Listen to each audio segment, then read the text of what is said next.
Good evening, everybody. I'd like to call this meeting to order at 7 p.m. and welcome. For the audience here tonight, the City of Glendora utilizes a hybrid meeting format to allow for participation both in person and virtually. In consideration of others and the business conducted tonight, please silence your phones, any electronic devices, and refrain from speaking unless recognized. Again, this is a public meeting for the community of Glendora. We appreciate and respect your participation here tonight. Roll call. Madam Clerk, will you please conduct a roll call? Thank you, President. At this time, I will conduct an oral roll call and request that each trustee respond with present when their name is called. Trustee Flowers, I have as absent. Trustee Johnson, Present. Trustee Tolan, Present. Vice President Lemon, Present. President Chu. Present. Let the record show 4 members are here with the absence of Trustee Flowers. Thank you. Erica, would you like to lead us in the Pledge of Allegiance? Okay. Please stand. Put your hand over your heart. Radiant. I pledge allegiance to the flag of the United States of America and to the republic for which it stands, one nation, under God, indivisible, with liberty and justice for all. Thank you. Okay, does anyone wish to reorder or add to the agenda? Seeing nobody, we will then move on to public comment. I would like to invite members of the public to make comment. I think I have one card from Gary Boyer.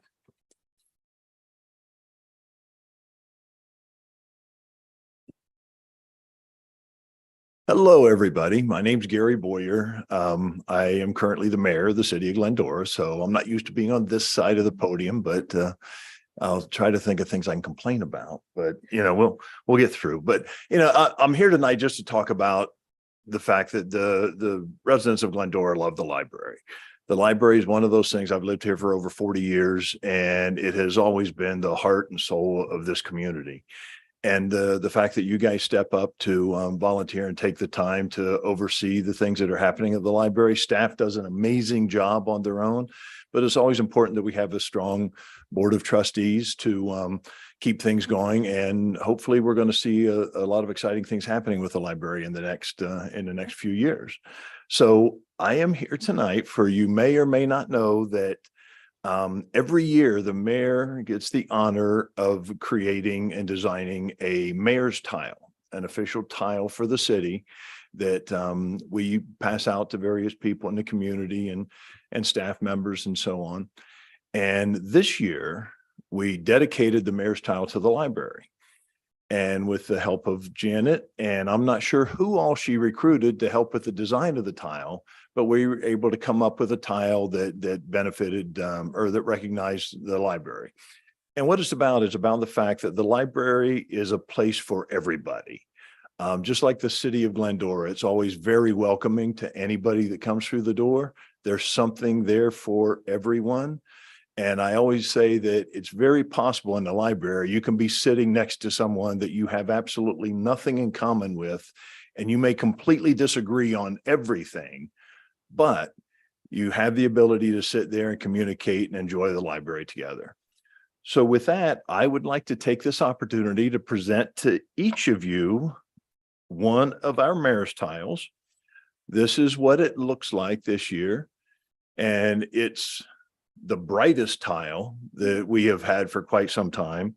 And I will share with you that from Sonia, when we put these together, she says the first time since she's been here that we've ever got it on the first proof. We didn't have to go back for any changes.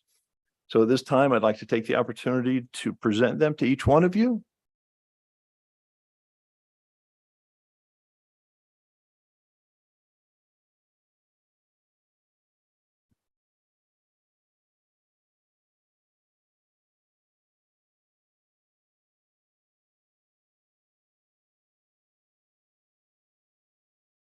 And that was my purpose for being here tonight. Again, thank you all. Brianna, thank you for chairing this year. And it's all exciting to see what's going to be happening next. Thanks, guys.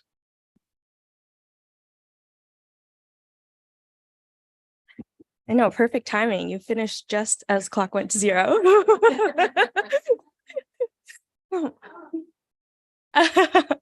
Well, thank you so much, Mayor Boyer. This means a lot to each one of us, especially because these are hand selected by you and all the other mayors that have been here in Glendora. Do we have any other public comments online or in person? We do not, President. Thank you. Okay. So then I would like to close the public comment period and then open it up for board statements and reports. Do any trustees have any reports or announcements? No. Okay.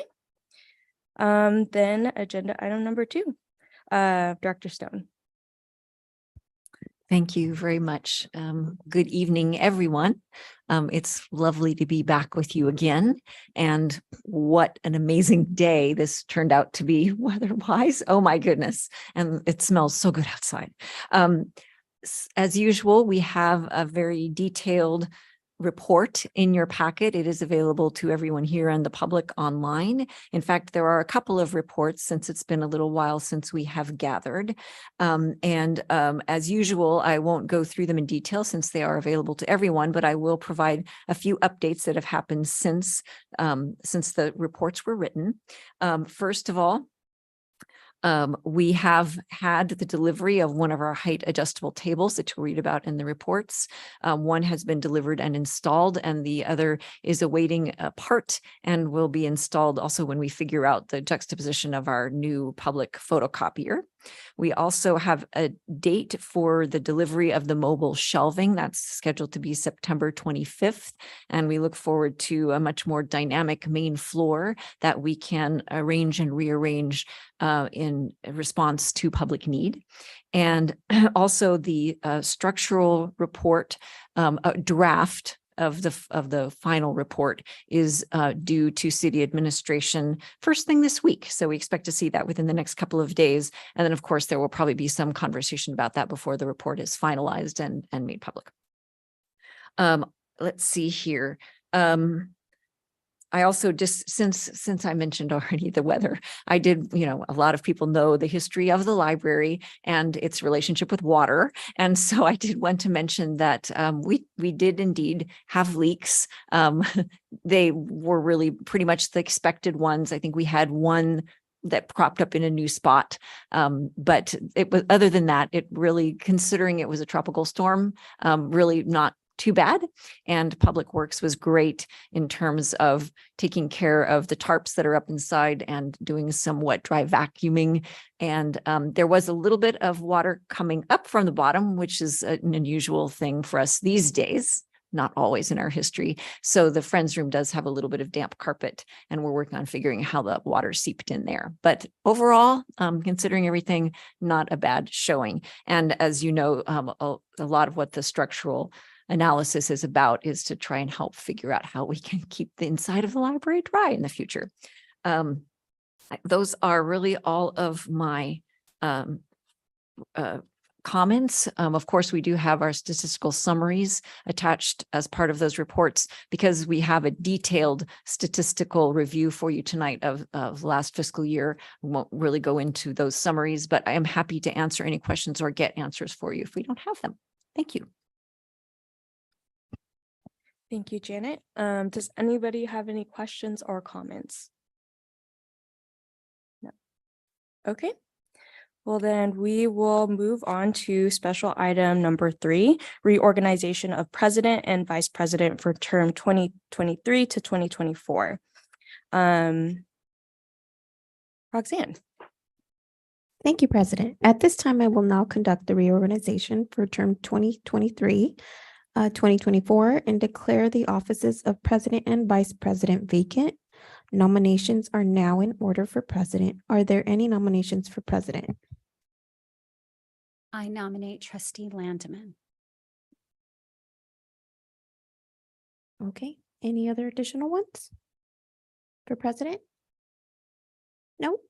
Hearing none, I declare that President Landman is elected to be president by acclamation. Congratulations, President Landman.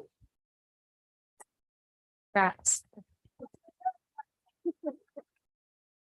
I now will turn the meeting over to you to conduct the selection of vice president and the remainder of the meeting.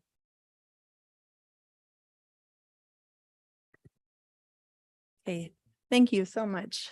Thank you. Okay, selection of vice president. Are there any nominations for vice president? Trustee Johnson.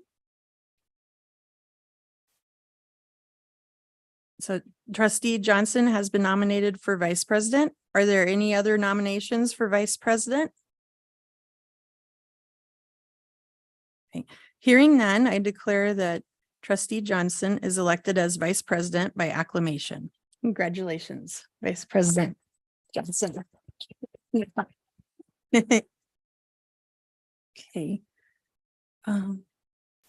Okay, next is the appointment of up to 2 representatives to serve as liaisons to the Friends Foundation.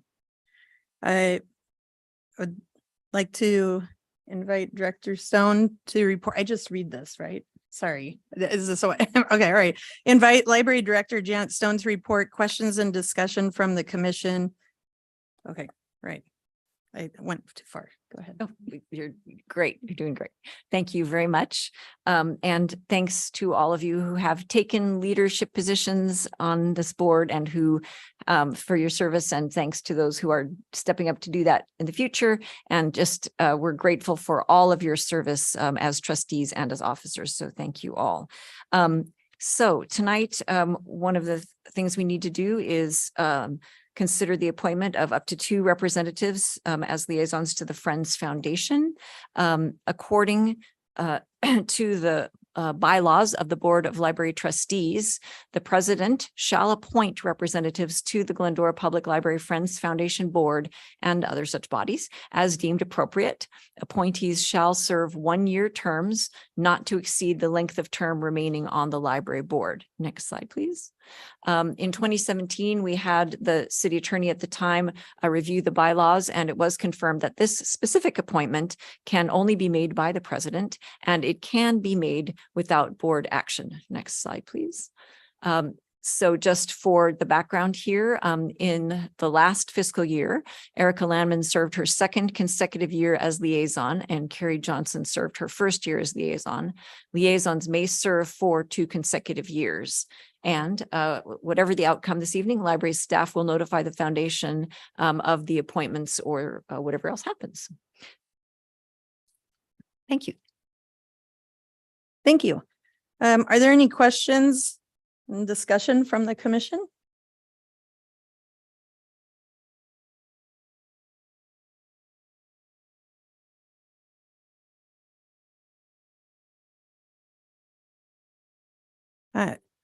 Well, Vice President Johnson, would you be interested in doing a second? Very Sure. interested. I've been so impressed with the foundation. It's just a wonderful group of people to work with, so intelligent. They do phenomenal work. It's really an honor to be at those meetings, honestly. Thank you. Okay, so we have 1 representative. Is that going to be President Landman? We're choosing 1 more? Yes. Okay. Trustee Toland. I'd be honored to. Okay. Thank you. Okay, Yeah. right. Then to accept Vice President Johnson and President Holt. Oh, sorry. I'd like to make a motion to accept Vice President Johnson and Trustee Toland to be the new representatives from the Board of Trustees for the Friends Foundation. And do we have a second? Second. I think you need to. So Okay. technically, no board action is required. I'm not sure that means we can't have board action. I just wanted to point out that technically it's not required based on the Thank you. bylaws. Okay. So I moved it. I don't know. Yep, if that- Okay. So for the record, we're gonna go ahead and announce that the 2 representatives are going to be President Landman and Trustee Toland. Oh, I'm sorry, Vice President Johnson. Thank you. and trustee Tolan.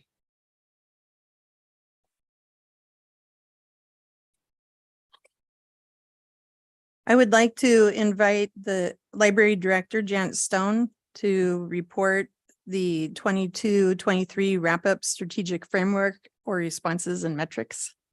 Thank you very much. Okay, let's go ahead a couple of slides, please. Okay, thank you. Perfect. So this evening, we are going to do part of our wrap up for fiscal year 2022-2023. We're going to talk about our strategic framework and how we responded to that over the year. And we're going to talk about some of the metrics, some of the statistics that we keep to measure how we are doing. We will be coming to you with the budget wrap up after the financial reports are available from that accounting period. And usually that happens at the September meeting because they haven't closed out that final, what's in common parlance called the 13th month to get everything reconciled. So we will be reporting back on that part next month. And also we'll present as part of that, a brief wrap up of the 50th at 140 Glendora celebration as well. Next slide, please. So as we move forward, I just want to make sure to thank the Glendora Public Library Friends Foundation. So much of what you are about to see is made possible by them and their partnership and affiliation with the city of Glendora. And if you want specifics on which projects receive foundation support, you can take a look at the director and division reports because all of them are tagged in those reports. But we just want to make sure we acknowledge how essential their great work is in providing these opportunities to the public. Next slide, please. Okay, as you may remember, there are 8 responsibilities in our strategic framework. The first one of them is basically making sure that the world of ideas is geographically close to our constituents. We call these proximity services. Next slide, please. And we're really just tonight focusing on highlights for fiscal year 2022-2023. Some things have happened since basically the close of this report. So just keep in mind, this is a closeout of last fiscal year. And there's so many bullet points, we've grouped them together, and I will talk about the groups, but I won't necessarily cover every single bullet point tonight because we would be here until tomorrow. So, so first of all, in this idea that the world of ideas needs to be where you are, our proximity services. First of all, we had a lot of person-to-person connections on site at the library building. And some of these are ongoing things like Novel Idea Book Discussion Group. Some of them are partnerships like with the Glendora Unified School District. And some of them are particularly innovative like the badge design contest art exhibition that was provided online with an in-person opening. Next slide, please. All right. We also made a lot of person-to-person connections out in the field. The library building is a headquarters, but it is not the library. It is a hub, and we have services throughout the community. So among the things that went well with all of these connections last year were the way we took different kinds of materials and giveaways out into the world with us. We're starting to really try and connect what those giveaways are with the theme of the event and or to help connect people with library services. And so among those were the fortune cookies with the jokes to give the community a laugh during the holidays because they specifically told us that was what they needed. And another example are the stress management tips that we took to the Lefetra Center Health Fair. Next slide, please. So a little bit more about the ideas being proximal to our public. We have this wonderful program series, expert speakers and thought leaders, these online programs. And by the end of the fiscal year, we were getting close on 3,000 views of those programs all put together. So that's been a huge success. Next slide, please. An interesting aspect of library services in terms of this this nearby connection is that really the library serves as a middleman. It is not necessarily that we always are the experts or that we are always the ones present or we are the ones providing the services, but it is a legitimate library service to make sure that people are getting connected with the experts they need and with the agencies they need. And that in and of itself is an actual sort of library function. So you can see here, there's quite a list of ways that we connect various agencies to the public. And also we do it in an organized way through a kind of a sort of a speakers bureau service that we provide to service clubs, providing program speakers or connecting them with program speakers as well. And this is a great way to ensure that people are getting the best answers and the best information that they can from the agencies that specialize in those things. Next slide, please. Another way that we make sure people are nearby the world of ideas is that we have ways they can connect with them 24/7, even when the library building is closed and our staff are safe home and sleep in bed. And so we have had a lot of strides forward in our electronic resources, and a lot of that has to do with the state library. So hats off to them. They have provided a lot of access this last year. And I want to say it's one of the reasons it's an achievement also for us is that they may provide it, but there is some implementation involved here, especially in terms of Cindy's time. And also there's marketing to be done and that sort of thing. It's not, we can't just flip a switch. So, but we are very, very thankful for them to initiating and to funding all of these things, including extending our homework help service, extending our ebook service, and providing these great resources for job seekers as well. So it's some great stuff that they've been providing, and it's available with your, basically anywhere you've got a data connection around the clock. Next slide, please. A little bit more about bringing the world of ideas nearby, or bringing people to each other or people to the resources. So the library building is one of the major functions here in our proximity services, and it takes a lot of care and tending and a lot of innovating. So there are many ways which we have made the environment updated and flexible. And I have already mentioned that the structural analysis of the building, which is key component of this moving forward, is expected actually just in the next day or two. So we're really looking forward to that. Also, you may remember that the City Council approved some repair and maintenance to the building, totaling $8 million. And they did that so that we could apply for some state infrastructure grant funds. We expect to hear the results of that grant application near the end of September. So that will tell us a little bit more about exactly what's going to be happening to the building next. Anyway, lots of forward progress, even while we are waiting for that information, as we've tried to come up with ways to improve the environment without pinning us into things that wouldn't be changeable if we end up with a great construction project. So next slide, please. All right, a little bit more about that same environment. A lot of that has to do with it being a safe space, and especially given our just recent wet weekend.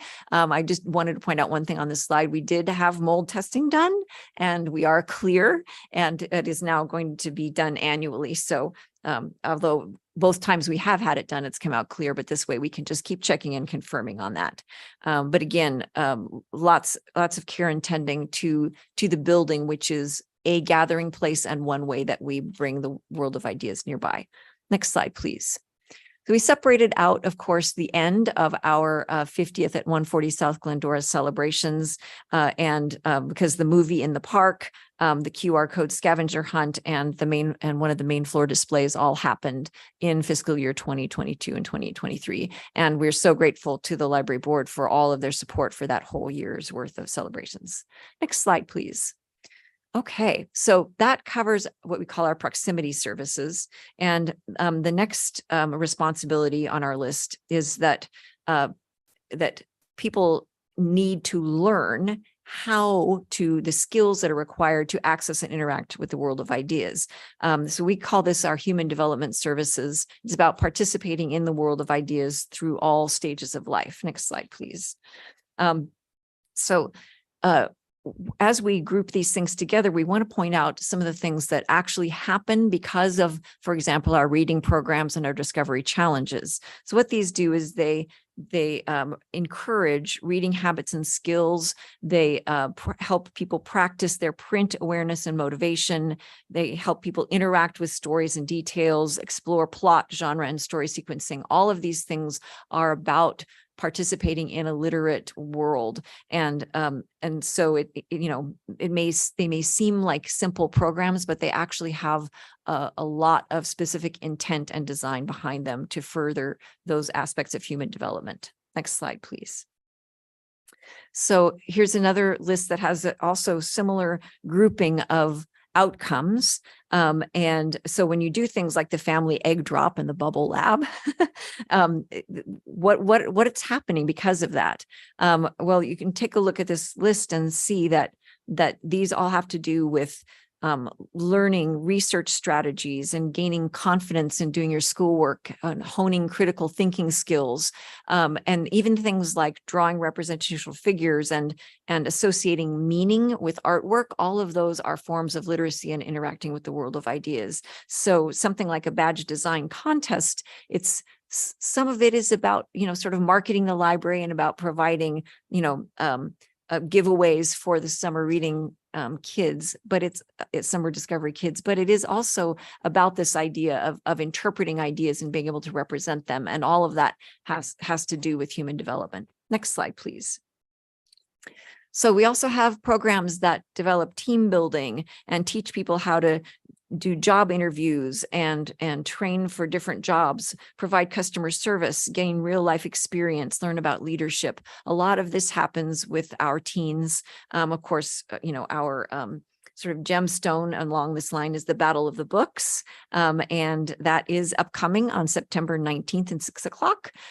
There's a limited seating in Bidwell for that, for our competitors and their chosen family members, but there is online opportunity to participate that, and it is tons of fun, and you don't have to have read the books for it to be exciting. So anyway, but there's lots again happening in terms of developing these lifelong skills in these programs that are also very, very fun. Next slide, please. So of course, a lot of these kinds of things are packaged as one of our largest programs of the entire year, or program sequences in the Summer Discovery Challenge. And as you can see, the numbers here are amazing in terms of, over 20,000 hours of reading and over 4,000 different activities completed. So again, this is partly about reading, which of course is a cornerstone of what libraries are about. But there are all sorts of other kinds of activities that promote this engagement of the world of ideas. And it's exciting to see thousands of those being completed as well. Next slide, please. So our physiology services acknowledge that no matter how much training you might have in human development, everybody's bodies are different, everybody's brains are different, and we need to make sure that everybody has access to the world of ideas. Next slide, please. So the couple of ways that we have been working on this. We have started a sensory sensitive story time for children who need a calm and sensory sensitive environment. And so we had last year almost 500 visits to that. And then also through our story times, we have been introducing exposure to American Sign Language and also to the Spanish language. Next slide, please. So some other ways we are trying to expand in this area, I think we mention every time that the proximity services and the human development services, those are, we're well practiced in those. Those come naturally and sort of easily to us. And we are learning how to meet some of these other needs of the community, like the accessibility services. Some of the ways that we are looking at that right now, or did in the last fiscal year, is so for example, we did some in-house training about the challenges that are faced by our neurodiverse customers. We've installed some new keyboards and, as I mentioned, those adjustable tables, all trying to develop a greater sensitivity in our environment to different people's physiologies and neurologies. Next slide, please.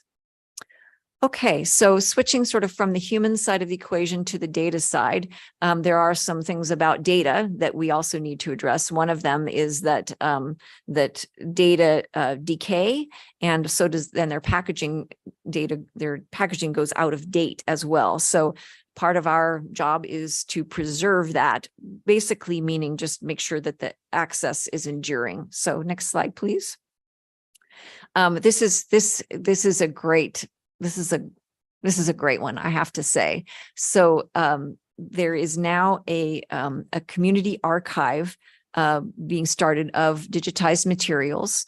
The starting point is local newspapers published prior to 1928 and a complete run of every issue front to back of the Glendoran magazine.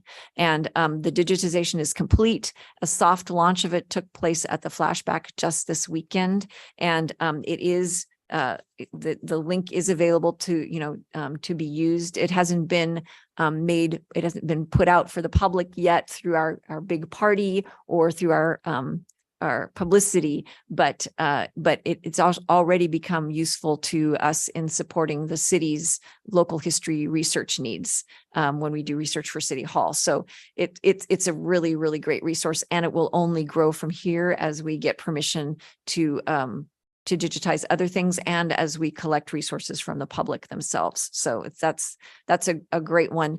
We snuck a little bit in there about what happened since the fiscal year was over, just because this is kind of a really rich project. Next slide, please.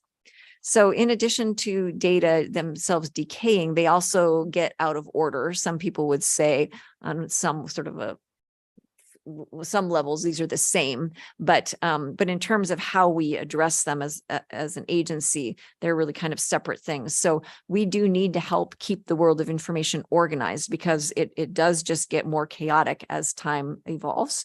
So next slide, please. One of the ways we do this, the key way, is actually through our staff. The expertise of our staff is the main way that we help keep the world of ideas organized for Glendorans and the wider community. And I'm happy to say that we've had some hires this year, including in our room tonight, our library services manager, Donna Dukes, but several others as well. And our recruitments are continuing. I will come back to this later, but also even our classification study that we're undergoing right now really supports this as well, because it helps really develop the ideas of how our staff are described and utilized and organized in support of this. Next slide, please. All right. So what the staff does is they provide expert help in finding materials and making connections. And so as we train the staff, we are then, by the ripple effect, helping to organize the world of ideas. A couple of things here. We had some online catalog enhancements done, and including those were some recommended reading lists online and enhanced materials such as read-alikes right there in our online catalog system. And as you can see, over 30,000 and over 20,000 uses of that enriched material right there, where people are checking on titles and browsing for books online. So that's a great way of helping people navigate this just ever growing and ever messier world of ideas. Next slide, please. Okay, so not only do data decay and get more disorganized, but they are also subject to perception and influence. And so part of our responsibility is to help the public with tools that let them understand the context of ideas and how to interpret them. It's not necessarily that we dictate how it should be seen, but we give them the tools to be able to explore that themselves. So next slide, please. Some of our highlights for last fiscal year is, and this one seems so basic, but it really is worth mentioning that our collection of physical and electronic materials, the things we decide to offer to the public, that is all about accessing materials and information that present all points of view on current and historical issues, as the Library Bill of Rights puts it. So the very fact that we pick the books to buy and choose what electronic resources to hook up to, that is about making the world of ideas contextual and making sure that people have all of those tools and all of those ideas that they need. Next slide, please. We already mentioned that the expert speaker series, and this is a pretty nice contribution to this idea of contextuality. I should look that up before I use that as a word, but maybe I'll just declare it to be one. So our speaker series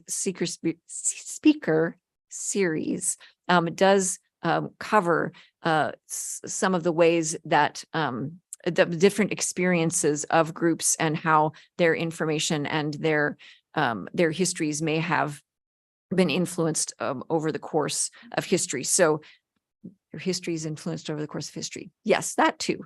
Anyway, there's some great contributions there to understanding the Black experience, the Indigenous experience in America, also sort of what different educational levels and approaches can mean in terms of our livelihoods. Next slide, please.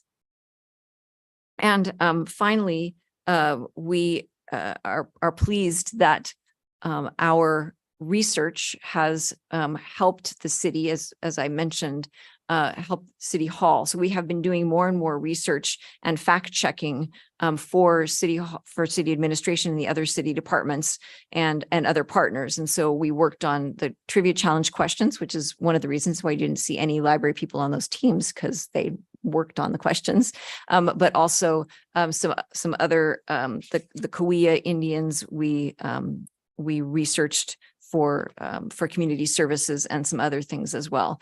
And we hope that continues and accelerates, because our staff has great access to materials and knows how to really get the most out of the historical resources, and actually current day ones as well. So we're looking forward to that.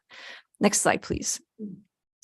Okay, another aspect of data is that they are property, and that means that they can be locked down. That means that they can be stolen. That means that they can be protected or shared, just like other kinds of property. And it's a complex thing. We have responsibilities on both sides of that, on making sure that everybody has access to certain kinds of data and that certain kinds of data are protected. So next slide, please. We kind of think of these as making sure that the world of ideas is properly valued, and just to make sure we're conscious of who's getting to share in it. So we, among other things, celebrated both Freedom to Read Day and Freedom of Information Day as part of this effort. Next slide, please. And finally, the world of ideas requires material and energy resources, just like anything else. And we need to be conscious of the path that we're taking and what might happen and what demands we are making on those resources as we provide access to the world of ideas. Next slide, please. So one thing we'd like to point out is that although we certainly haven't gone away from offering print copies, one advantage of supplementing those with electronic resources is that they expend fewer, at least traditional resources in terms of paper and that sort of thing, because they are updated automatically. And some more traditional resources, there's with a monthly and quarterly and annual print copy sort of cycle some people would consider that more wasteful of certain traditional natural resources. So just wanted to point out that the electronic world has some advantages in that way. It's a complex issue, of course, but next slide, please. The city adopted a new strategic plan in April of 2023. So we highlighted in the coming slides a few things about that. One of them is that we are going to be helping the Friends Foundation continue its transition that was outlined in the Memorandum of Understanding, including there's some independence of technology. So that's a little bit of our kind of related to our sustainability efforts. Next slide, please. We also, with the foundation, do take our withdrawn library materials, and some of them are available for sale in the book loft, and others are picked up for recycler for processing. And we really like to thank the foundation for helping us, contribute to sustainability that way. Next slide, please. So we generally conclude with this piece about administration. There are some things that are really about clearing the way for all of these other elements. And so even though they may touch on every aspect of library services, are not on any one in particular, they can take a lot of time and effort and expertise. And so we need to make sure we acknowledge them. Next slide, please. We've already mentioned the Friends Foundation several times tonight because they're so integral to the way we support the community. Just a reminder that they had committed to over $400,000 of support for the fiscal year that we're reporting on. And then in that year, for the next year, we submitted almost $200,000 in requests moving forward. Next slide, please. So I mentioned that there are some things that really sort of touch all of our community opportunities. Next slide, please. And one of those is the modernization of public services. We did enhance the library's integrated library system, and imagine, skipping 13 versions of a smartphone when you get it the chance to upgrade. Well, basically, we completed 13 upgrades in one shot last fiscal year. Hats off to Cindy, who really was sort of the key navigator of this with our vendor, and it really made a huge difference in terms of the services available to the public. Next slide, please. Also, because our staff not only are key in terms of organizing the world of ideas, but they really touch every single one of these responsibilities. We often report out on their status here. And I mentioned the classification study that is underway. There's been a lot of steps taken for that study. And among the things we hope to see in the outcome is that we'll be moving away from the traditional sort of adult service and youth services, your front lines, your backstage kind of arrangement, and really training ourselves to think of ourselves as program and project managers. And it's been interesting to see the consultant help us navigate and consider our job descriptions with that in mind. And we'll be seeing more results of that in the coming months. Next slide, please. Okay, also on the city's during this fiscal year was adopted strategic plan in April. Some of the things that were listed there on the part of the library were just an acknowledgement that if the structural assessment leads to this $8 million project or other kinds of significant construction, that there's a lot of processes that go along with that, not the least of which is how we continue to provide access to the world of ideas if we do have to move out of the library for a while or other things, but lots of pieces to those processes as we work on the library headquarters. Next slide, please. Another piece from that same strategic plan is this under their larger goal of enhancing community engagement and presence, is they committed to our need to be communicating with the public regularly about their needs. This idea of guiding services and partnership development through surveys. And we are right now in conversations with True North, who does these cities community surveys, about doing a sort of library services assessment this coming fall. So we're already in meetings with them about that. And that concludes the portion of this about our strategic framework and responses. And I'd like to just take a moment and find out if you have any questions before we move on to the metrics, to the way we measure some of those things. Anything I can clarify or answer? Okay. Okay, I have some So- questions. all right. Sorry. No, that's Okay. I guess the first thing, I know we've talked about it in the past, but what is our plan for, or like, what is the strategy for reducing the physical collection? I saw, or maybe this will be a question for after the metrics, when you explain the metrics later. so.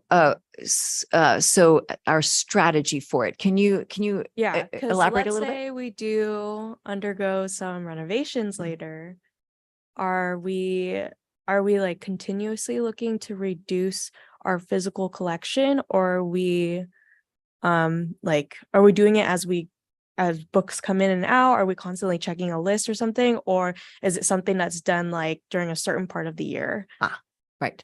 Okay. So first of all, although it often does end up as a reduction, really the goal is right sizing. Like we Mhm. don't set out with the goal to say reduce. What we want to do is make sure it's the right size. Mhm. And over recent years, large parts of it are not being used. So that does end up as a reduction. That's the appropriate response. So I just want to make sure that we're not saying blanket, we're Yeah. looking to say, yeah. So first of all, and it's an ongoing thing. The public service, well, actually all the selectors, they're not all just in public services. They are always running reports and looking at the parameters that tell us when materials really are have stopped being of use to the public. There's actually a whole manual on this. They're called the CREW guidelines for weeding, and we follow those to we use those as guidelines to look at many factors, like the publication date of materials, how often they are used, how dirty and scrappy they're looking, and that sort of thing. And we are routinely go through the collection in parts to make sure that what is on the shelves is actually the most useful stuff. And there are formulas for this in this manual. So that's an ongoing thing. Okay. And then if we do have to, for example, vacate the building at any time, we have no intention of moving back in with everything that we move out, Mhm. because we have done the assessment and we know that to right size the collection, really it means at this stage that it does need to be reduced. So we would take that opportunity to really take a look at the materials again, very, very conscientiously and methodically, and be able to identify the ones that are not being used by the public anymore, and make sure that they don't just get moved back in when we Mhm. return. Mhm. Is that kind of what you Yeah, meant? no. Okay. Yeah, that Okay. answers my question. So that in regard to the grant that we applied for. So this may be too early to ask. So if we do not get that grant, city council still approves to undergo those renovations.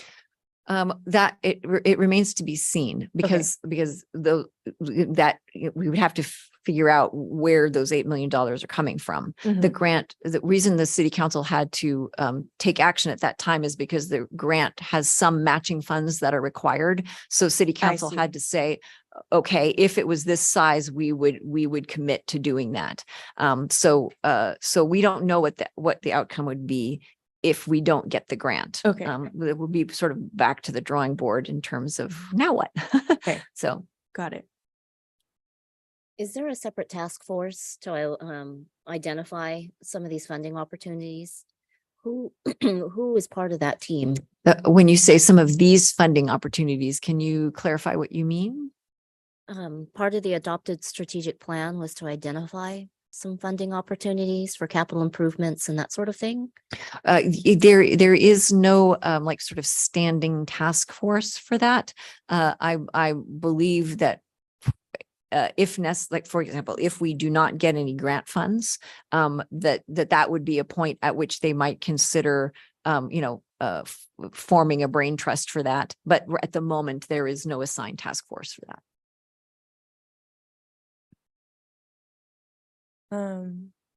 I have two other questions. Yeah. So I really liked the slide where you talked about how there was other story times related to ASL and Spanish speaking story times. I think that's really cool. What is the attendance like for those story times? And do we foresee this to be an increasing need in our community? I'm going to have Cindy come up and talk about that.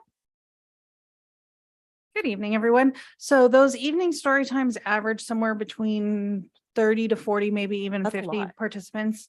And that's parents and children because it's really a family event. We do anticipate seeing it continue. The Glendora Unified School District has recently decided to become a dual immersion school district starting a year from now. So we will be keeping an eye specifically on Spanish language needs, but they have identified other languages that they will be providing enrichment lessons and things like that for after school. Chinese was one, and I believe I don't have my notes with me, so I don't remember. There was 3 languages. And so we'll be keeping our eyes on that to see what other needs we might be able to fill in the community with that. Cool. Yeah, I was gonna say that an idea that I had while we were going over that slide is recruiting the juniors and seniors who are in the foreign languages 3 and 4. That's actually who the ASL students are. Oh, perfect. Okay, that's so cool. The ASL students are the Glendora High School Okay. ASL students that come in and help with those story times. Awesome. That's so cool. Yeah. I love that. But Okay. that is a great idea for enhancing the other languages, because I know Chinese is taught at the high school, French, Spanish, German. no, German's No, no okay. longer, Oh. and Japanese isn't either. I think it's Mandarin, French, Spanish, and ASL, I think, are the 4. Okay. Not 100%. But what I that's so remember. cool. That's so cool. So. Okay. And then my last question was regarding, we also had talked about this before, but I need to refresh my memory. I clicked on the link when I got the email about the digitization of the Glendora magazine and everything. So cool. I really loved it. What other publications are we looking to add to that? So we haven't made any decisions as yet. What we are hoping to do is this fall meet with some of our community partners that really also focus on Glendora's history, such as the Historical Society, Citrus College, just to name 2, not necessarily that's going to be it, so that we can really examine what publications will be of the most need to our community. So we'll be looking at those publications, and then also looking to source some information from our community. One of the not hangups, but one of the extra speed bumps, I guess, along the way is the copyright. So we were able to digitize through 1928 because that's the current copyright cutoff. I see. To digitize 1929, we have to have permission from those public publishers in order to digitize that content. There is a bit of an in-between window that we will be researching to see if we can go a little bit further. But we have to research that. The reason we were able to do the Glendoran is because we actually had their permission to digitize those materials. Got it. Yeah, it works really well. I use the search function to search like relatives and like people that I know, and it's really cool to see like the history and everything. I loved it. I can't wait until it's like advertised to the public. I'm sure a lot of people would love to look up their own family history in Glendora or neighboring cities. Yeah, we're looking at the fall to do, this was the soft opening. Let's get it, and then we'll looking at the fall to do something splashier. Cool. Cool. I guess, well, it wouldn't be like a need, but like, I don't know, I wouldn't mind seeing like old high school yearbooks in there. So of the library's collection, we have, I mean, we've got a lot of things. So we've got other newspapers that, local papers that go back from 1929 till the current. We have old high school yearbooks. We have the Citrus Union High School yearbooks. We have the middle school yearbooks. We also have the old directories Okay. that are like crisscross directories. Like you can look up the address and see what was there. So we have some of those materials. We've Oh, got that'd be old cool. clippings files. Just in the library's holdings, there's a wealth of information that's there. We just really want to check and see what the next best thing would be before we commit to what phase 2 is. I just want to mention that, one thing we're trying to remember about this platform, so to speak, is that there are lots of different dimensions to what might go into it.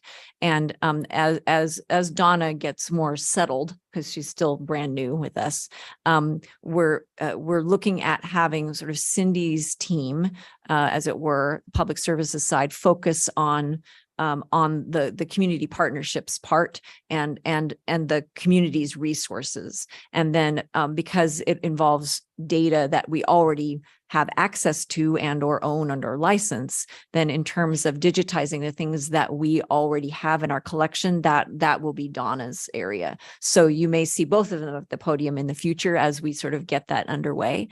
Just wanted to share that with you, realizing, just because it's one platform doesn't mean it's sort of one conceptual process. So that's why we're looking at it as a couple of different things. But anyway, so you'll be hearing more from Donna in the future too. And one additional piece that we haven't really made a splash about yet, those papers and Glendorans that were digitized are also now housed in a dark archive. So there are now 3 copies available. There's our physical copies that we have at the library, or microfilm, depending on which one it was. There's the discovery copies that are searchable online. And then there's also a dark archive copy that's kept in a vault. That scanned, but so, if there was some sort of a disaster and we lost our physical copies, we do still have the archive. Where is this vault? Not anywhere here. Oh, The company that did the digitizing, it's one of their vaults. okay. I was like, I didn't know we had a vault I'm here. not telling you. And You have a city vault, but no, that's not where they are. and that's part of a disaster plan too, is to make sure that certain kinds of resources, there are backups or copies of them not in the same location as you are, in case there's maybe a tropical storm or something that, floods your newspaper collection. So, it could happen. So stranger things have happened. Water in the library. Water in the library. Who knew? So anyway, it's nice to have that extra set of masters there, not masters, but Yeah. duplicates.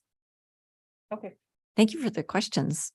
Anybody else? I have just a couple of questions. One comment. So I was over at Flashback, had my car in the show, and I ran by to go and check out the library booth because I heard that there was a booth basically in front of the library. Great job. That was perfect. It was very well done. And you had mentioned that you're working on making appearances link back to the theme or the content. It was right on. It was just a slam dunk.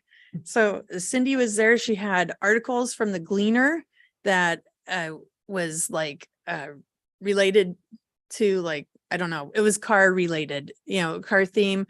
There was even like a little handout that was what was it, like 15-in-1 toolkit or something? It was a little multi tool that'll fit in your wallet, little tool, like baby toolkit, with some tips for how to keep your car running. Like, it was so cute. That was perfect. And everything just tied in. And I was very impressed. And there was even a little like top secret top secret thing with the scan of an article on cars. Sorry. it was a special edition magnet.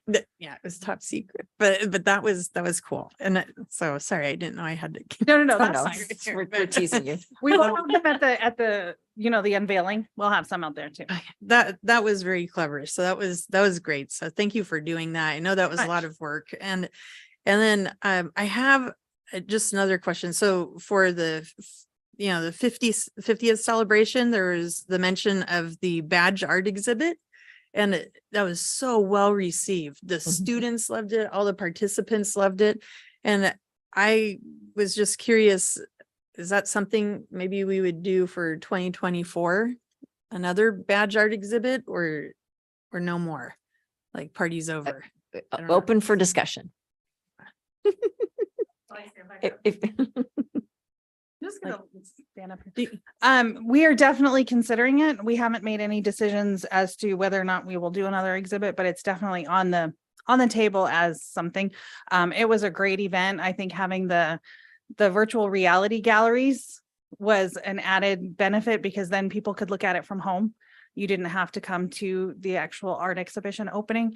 And just like any other program, we made notes of how to, make it better next year. I shared the link to Mhm. go visit it with all my students, and they were so impressed. And there was one student, he was even saying, this is like the wave of the future. Oh, And so like that program, I don't remember. it what was the Spatial program- IO. Okay, so they were very, very impressed with that. So good Thank you. job. Congratulations again on another awesome event. So thank you. I've got to say that, there are, 5 of us here in the room, but, a staff much larger. And I just want to give them a shout out for all of the, all of the legwork and all of the work they do. As we stand up here and answer the questions, they're doing it. So anyway, just want to mention that. Any other questions? So the next part of our report is about our metrics. These are some of the ways we sort of just keep track quantitatively of what we're trying to do qualitatively. I do want to mention one thing before I turn the podium over to Elke Kefel. We are over time trying to put in some graphical components to this table. Thank you for that suggestion. And we are still sort of finding our way in terms of which ones really actually show anything and sort of how to show it. And I did want to just, comment about something as we're learning. So for example, on let's see, packet page, I think it's 94. For example, there's a table here, a chart that shows items owned. And we're still sort of figuring out how best to configure these. And this is like factually correct.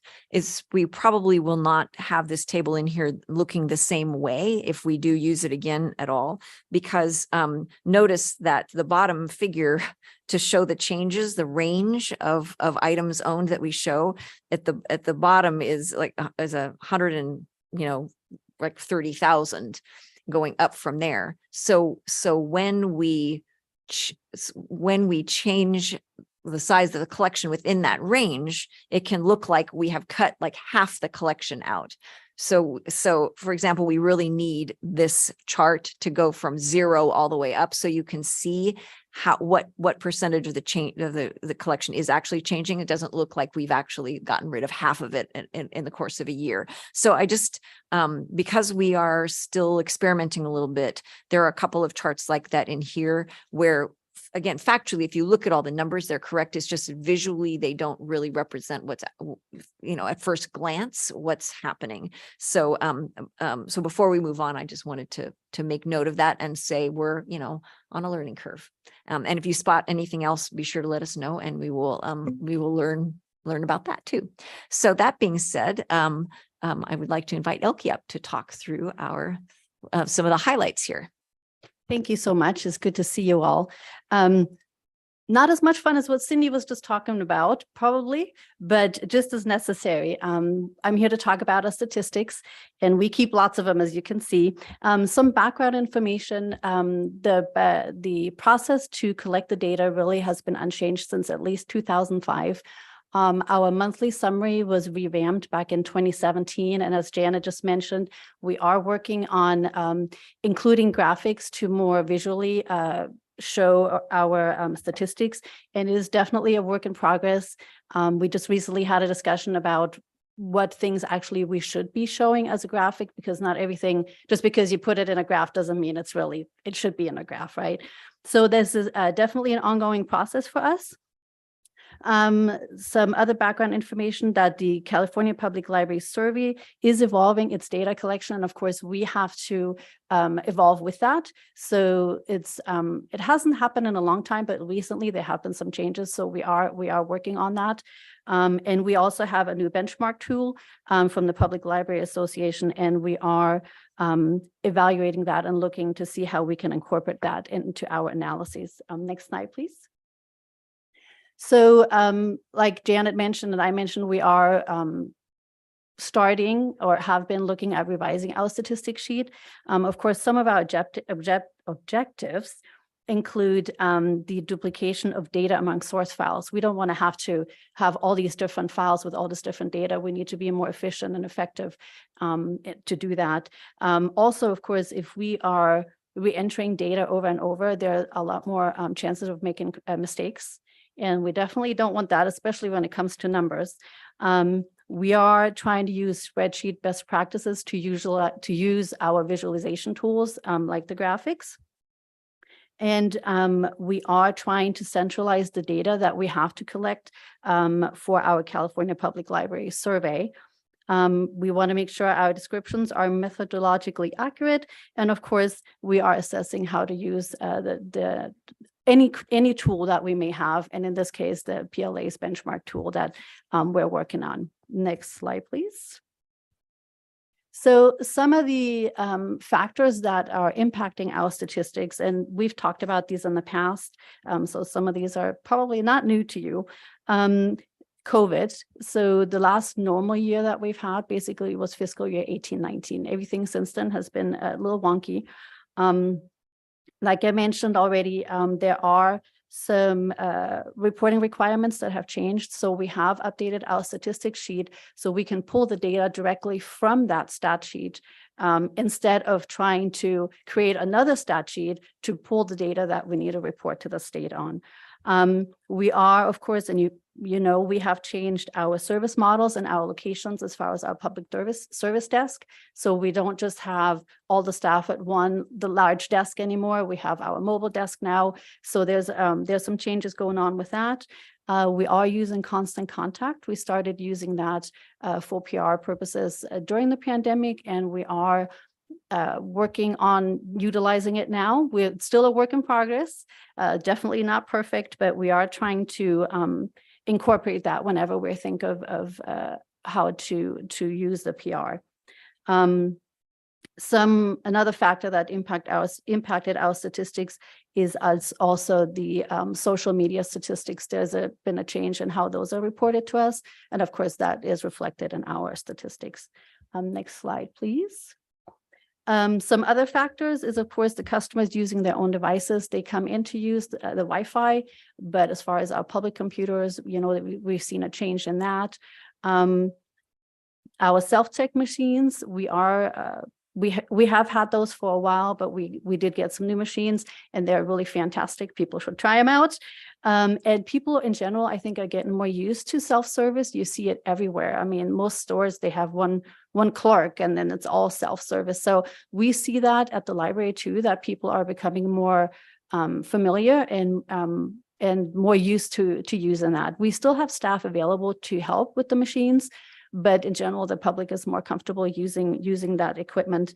Of course, we have our library document station, which is fantastic. This provides self-service options to our customers for scanning and faxing. Again, another way where the customer is empowered to do their own thing, and we are here to help, but that changes our statistics when people have that option. And as we talked about earlier already, we continuously look at right sizing the collection, and this is of course reflected in many of our statistics. The volunteer age has changed, and I think we talked about this not too long ago, where we increased our age from 10 to 12 years. So there's different opportunities where the older children can help now in the library. Of course, that impacts our volunteer numbers. And one of the things that impacts our statistics as well. Of course, it's just customer use of technology. They're using streaming services. They may not necessarily come get our DVDs anymore.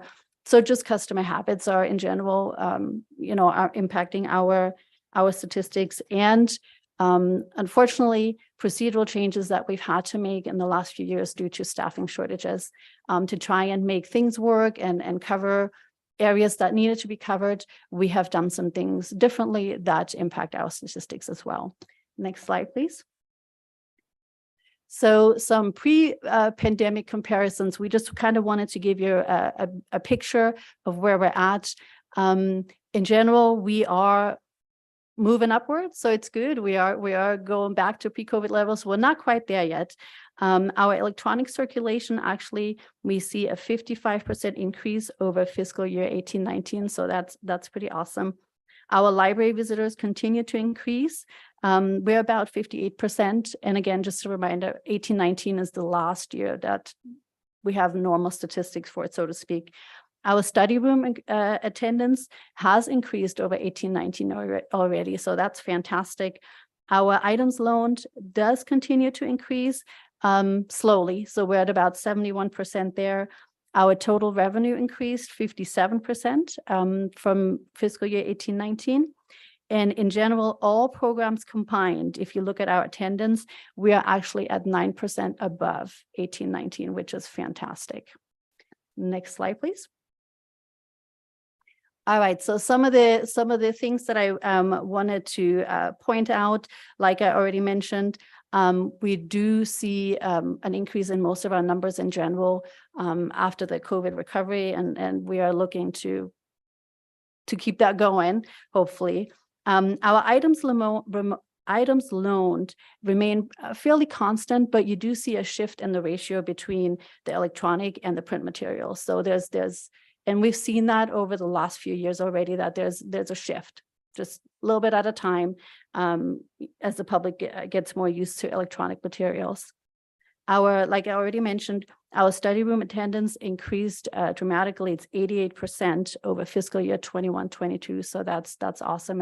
It's great to see people be able to utilize what we have to offer. So that's awesome.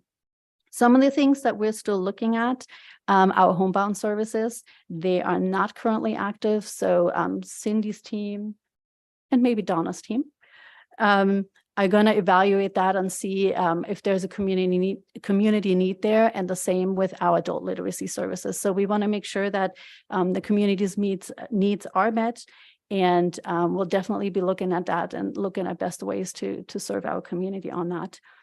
So just something else I wanted to mention is we do have, besides just books and DVDs, we have others, what we call other circulating items as well, which is pretty awesome.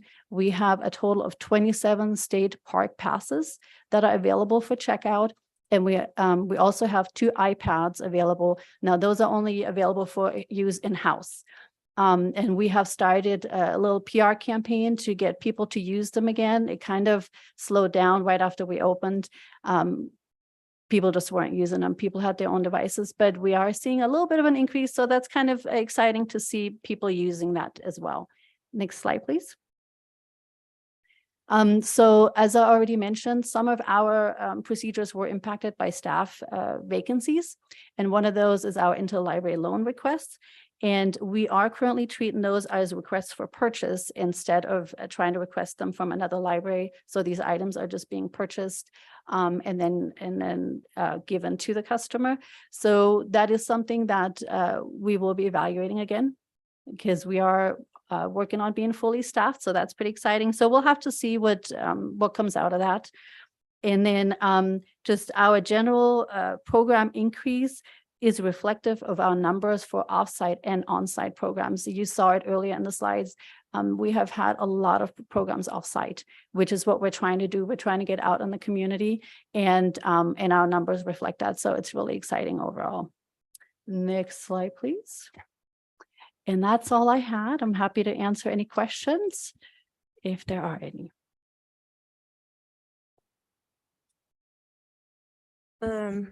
I only have one question. Well, Yeah, so this is in regards to the social media marketing.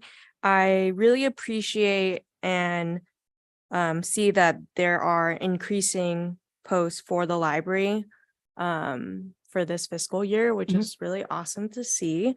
However, I still would be interested in seeing what the social media team has planned for the library in terms of marketing its programs and like what is the strategy and the tactic behind that. Yes, if time allows at some point. Yes, thank you. I know that at one time we were planning to have that conversation as part of a report on the city's communication plan that was being developed. And since that is that idea of that, my understanding is being sort of redeveloped, what it is they're going to be working on.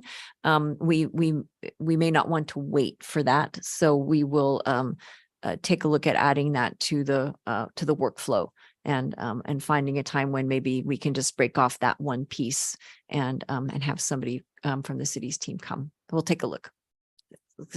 Thank you. I mean, like nothing like it doesn't have to be like super detailed, but I just kind of want to get to know what is it that we're aiming to do? Like, is there and are there any goals for the library itself?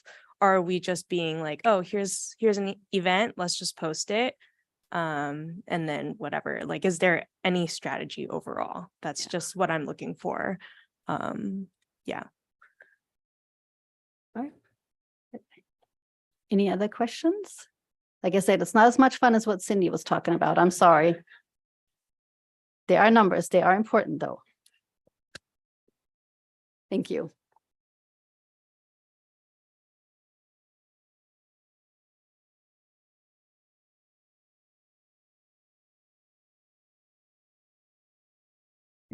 Okay, let me see.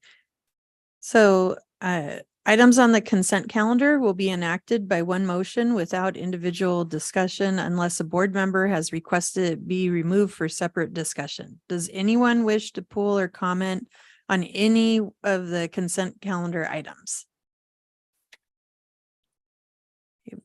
Like to make a motion? Thank you. So I opened it up for a motion. So we have a motion by trustee Tolan. And we are seconding it by trustee Chu. I will now conduct oral roll call vote. Trustee Chu, Aye. Vice President Johnson, Aye. President Landman, Aye. trustee Tolan. Let the record show 4 with 1 absent. Motion carries. And if you can go in and go ahead and place your vote.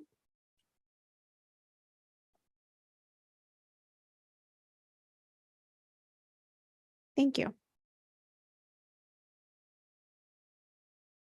The next item is unfinished business, self-evaluation of the Board of Library Trustees for the fiscal year 2022 to 2023.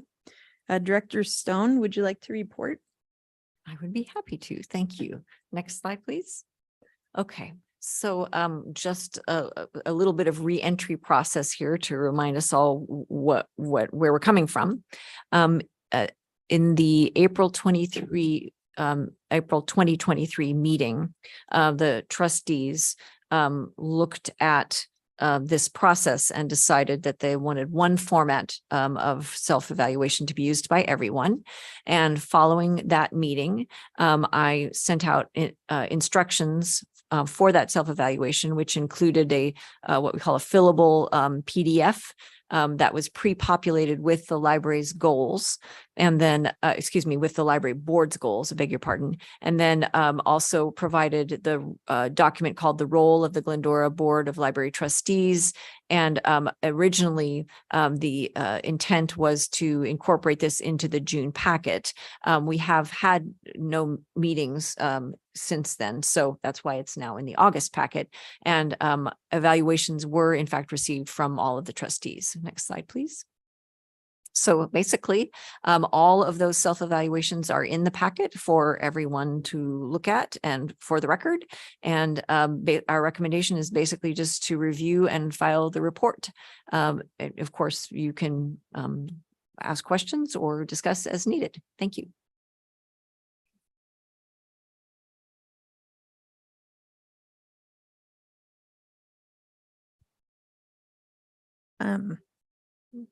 Is there a motion for approving the self-evaluation of the Board of Library Trustees for 2022, 2023?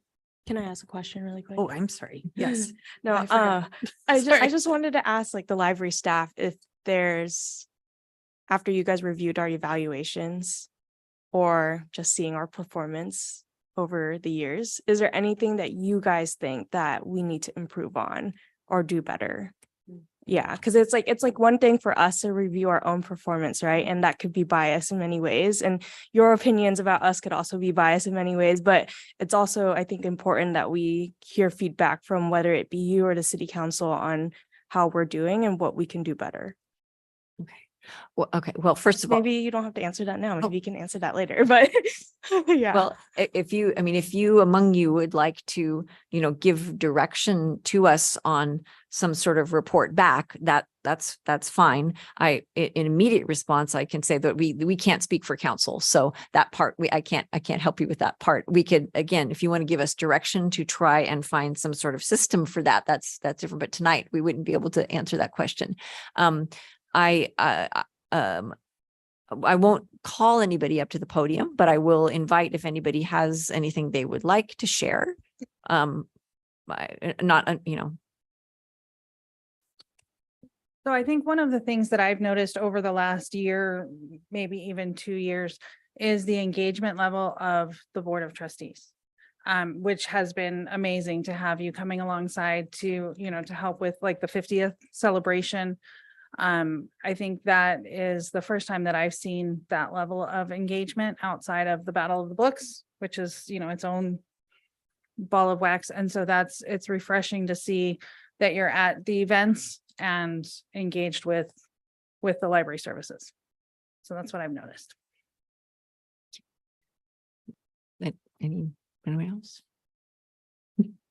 Well, I just want to say I second Cindy's comment. I think it's just fantastic how you guys are involved. It helps us a lot. And I mean, not that we don't think our job is not important, but to see you guys be as engaged as you are, it really makes the staff feel supported and really helps us do our job better. So I know, speaking for Cindy, and I'm sure Donna's only been here since April, but I think it makes me feel wonderful, and I'm sure the rest of the staff too, to see how engaged you are. It helps a lot. You have a microphone. You guys set high expectations. This is all I know. So if they get anything less, then we're not whoever comes after it. I don't know. So you guys are awesome. So thank you, everybody. So one of the two things I was going to mention is also the engagement and the support. And moving forward, one thing I will thank you for in advance is, especially as there are a couple of items in recent meeting packets where you've had a chance to review the role of the trustees and that document that went to council about what the role of the trustees is versus the council versus the library director, So given sort of the formal construct under which the board operates, I just, thank you for understanding as we move forward that outside of a special occasion like the 50th at 140, we would love to work with you to find appropriate ways for engagement. Like I said, there is a formality to the construct with the library board that may not always work in terms of complete sort of committee membership alongside the library staff may not always be the best way to move forward, but we definitely want your support and your ideas, and there will be times when we absolutely need your help. So thank you for your enthusiasm, and also for understanding that case by case, we're going to have to figure out what the best model is for that, given your formal role with the library. So thank you. And then the only other comment I had from when I read through them was there was, the interest in one of the interests in, there were many, but one of them was in supporting the library staff and their compensation and that sort of thing. And I don't think I've mentioned it specifically tonight, but this sort of the second part of the classification study is actually a compensation study. They're being done in two pieces. So we are going to complete the classification study first, and then take a look at the compensation aspect of that. Hopefully, the idea being to look not only at other agencies, but also internally to the city, and compare all the different sort of parameters of the work that we do, including experience levels, education levels, responsibility levels, and make sure that both externally and internally the staff is being compensated appropriately. But that we'll sort of put a period on the classification study first, and then turn our attention to that. So anyway, I appreciate your care of the staff in expressing that concern, and there is the city is very committed to making sure that's going to happen. So I think that would be the immediate feedback. And again, if you want something more formal, either from us or for us to figure out something, explore something with council, but of course we would have to explore that. Then you, of course, can, as always, can decide, take action to give us direction if you choose. I don't think we need anything formal, but just making sure that the door is open for you guys to provide us feedback when needed. Thank you. Thank you for asking. That was a great question, Trustee Brianna. Trustee Chu, sorry.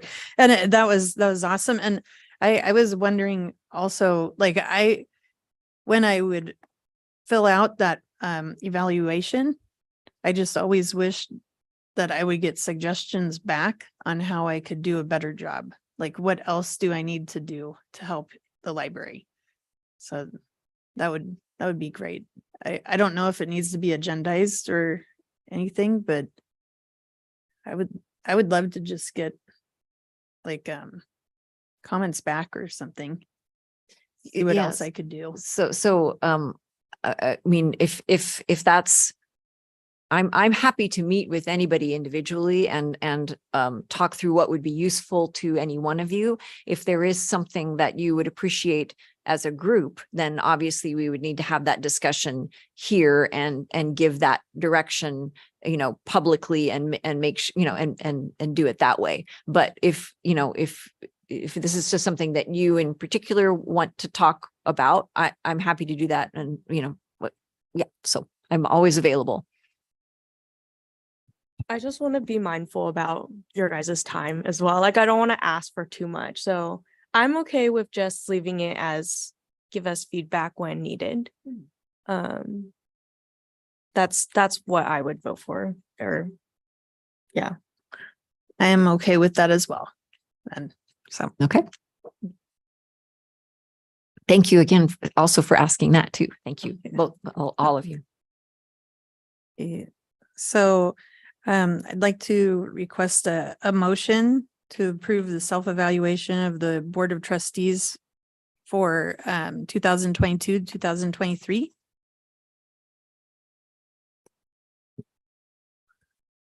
We have a motion by Trustee Chu.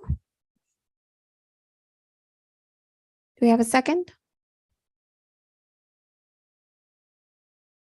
And we have a second by President Landman. Okay, I will now open it for oral roll call. Trustee Chu? Aye. Trustee Tolan? Aye. Vice President Johnson? Aye. President Landman. Aye. Let the record show 4, motion carries with 4 and 1 absent.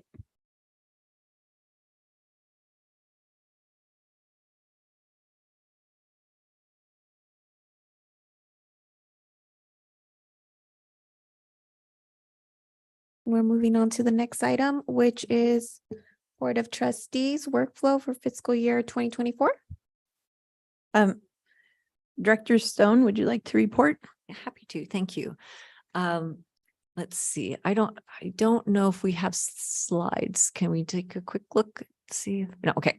So, that's fine because I really have only a couple of things to say about this, really don't need slides. So, quite often the workflow most months is just included as part of the consent calendar. We pull it out once a year to highlight what's about to come. So this is the first one you have seen for the fiscal year we are entering. That's why we've pulled it out.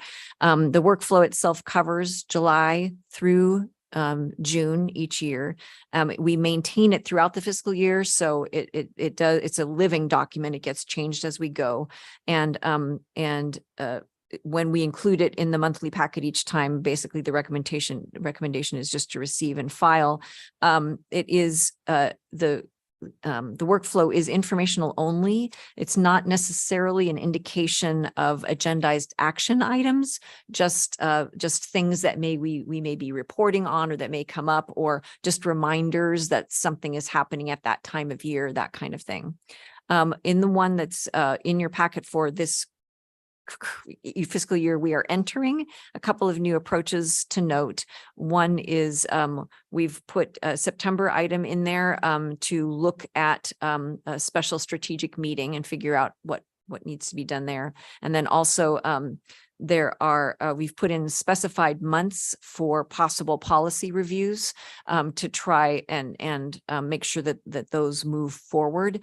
I did want to comment that one of the things we will be changing as we move forward is, I think it indicates in there that the policies are addressed rotationally, and that's not really quite accurate. We bring them, they're addressed in some cases out of order because we have a need to address certain out of date components of certain ones or others. So we'll probably be clarifying that it's not strictly rotational. In other words, you won't see them come up in a particular order each time.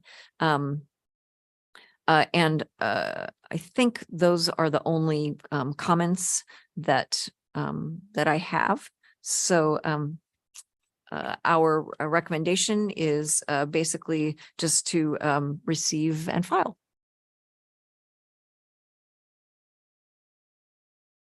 Do I need to make a So motion? yes, that or- is actually Okay. an action to receive and file, but Okay. I'm happy to answer any questions, of course, or, you're welcome to discuss or give direction if you choose, but that would be our recommendation. Does anybody have any questions? Okay, I'd like to make a motion to receive and file the Board of Trustees workflow for fiscal year 2024. So I have a motion, or I have a motion made by trustee Toland, and then I have a second by Vice President Johnson. I will now open it for oral roll call. Trustee Chu? Aye. Trustee Toland? Vice President Johnson? Aye. President Landman? Aye. Motion carries 4-0 with 1 absent.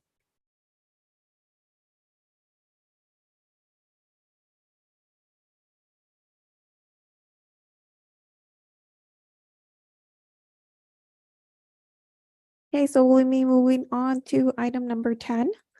Goals planning for Library Board of Trustees fiscal year 23-24.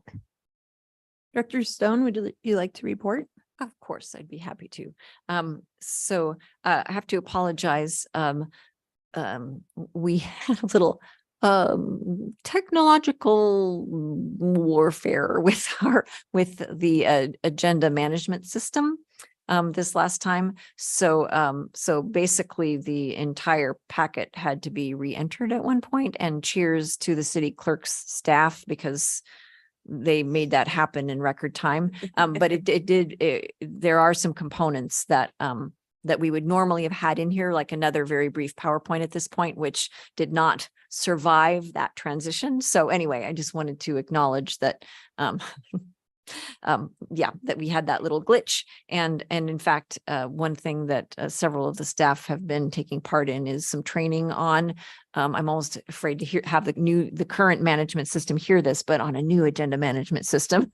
So, you hopefully will not really see anything. It will be seamless for you, but we'll be starting to experiment with that next month, at the next meeting. Anyway, so an explanation for why I don't have some slides on this one for you either.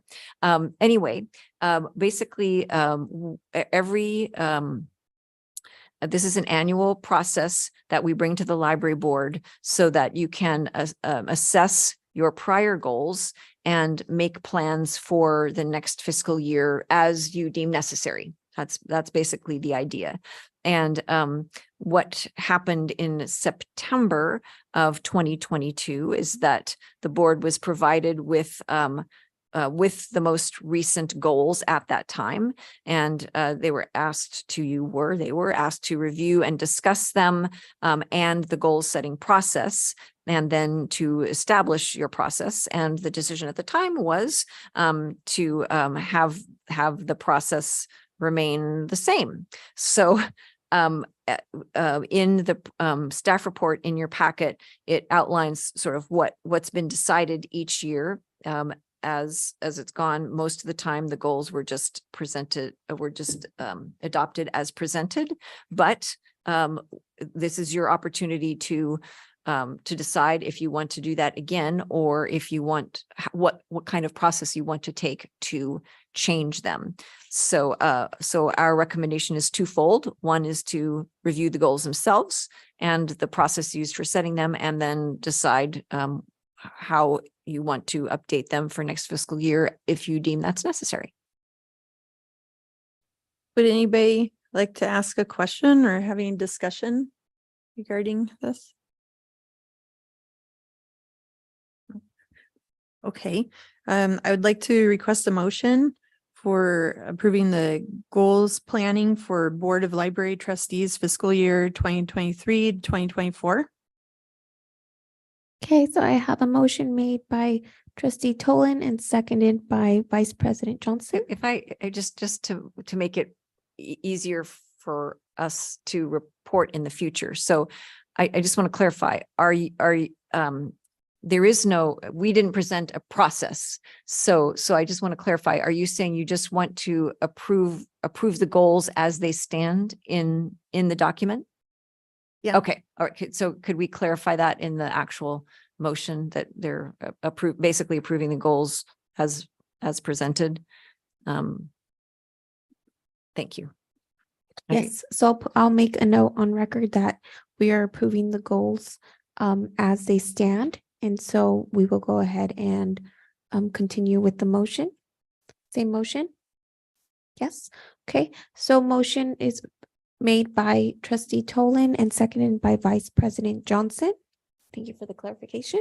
Thank you. And so I will now open it for oral roll call. Trustee Chu? Aye. Trustee Tolan? Aye. Vice President Johnson? Aye. President Landman? Aye.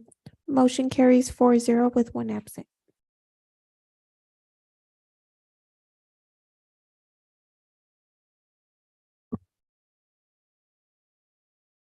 Do any trustees or staff have any questions or closing comments?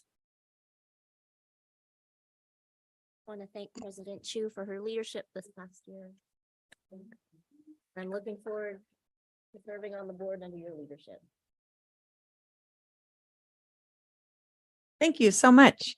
I just have a couple of comments. I didn't want to keep all the people earlier, so sorry. I wanted to let everybody know that I went and I attended the staff meeting. Was it April or May? Maybe June? Oh, it was June. Yes, during summertime. Yes. And seems so long ago. Yes. And so that was an amazing meeting. So thank you so much for letting me be present. And I enjoyed it. And I really was intrigued by the SOS program that you have created.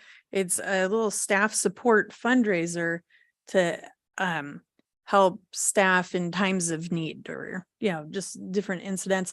And the fundraiser, they have little treats sometimes for a little cost, and that goes all into reimbursement for like emergency fund or birthday card or gift or something. And so I made sure I dropped off long-term shelf life items. So sorry, like cup of noodle things. And, yeah, I'm sure they're still sitting there, but I don't know. Oh, no. Oh, okay. All right. I dropped those off, and I dropped off some donuts. I don't even remember what I did, but that was really interesting. I'm going to make sure I drop something off often just to help out. And so thank you for everything that you do. And it's always nice to help somebody in a rough time, because I know how that goes, and it's not fun. I see. Thank you. I wanted to thank Gary Boyer, Mayor Boyer, again for the tile. This was amazing, so cleverly created. I love the theme. I love everything about it. That was just perfect. That was very nice. And thank you again for the opportunity to serve as president for the Library Board of Trustees. I hope I can be able to be like coherent enough so I could go and follow properly in Trustee Chu and Trustee Tolan's footsteps. They're big footsteps to fill. So I'm going to practice. I'm going to do better next time. So I'll be on it, you know. So but thank you. I appreciate this. And also, I just wanted to throw this out. Is there possibly any information on the return rate since the elimination of the late fees? Will we be seeing anything like soon, or I was just curious? We can make sure we put that in the next packet for you. Yep. Okay, thank you. Did anybody else want to say anything? So the meeting is adjourned at 8:51. 8:41. All right, thank you.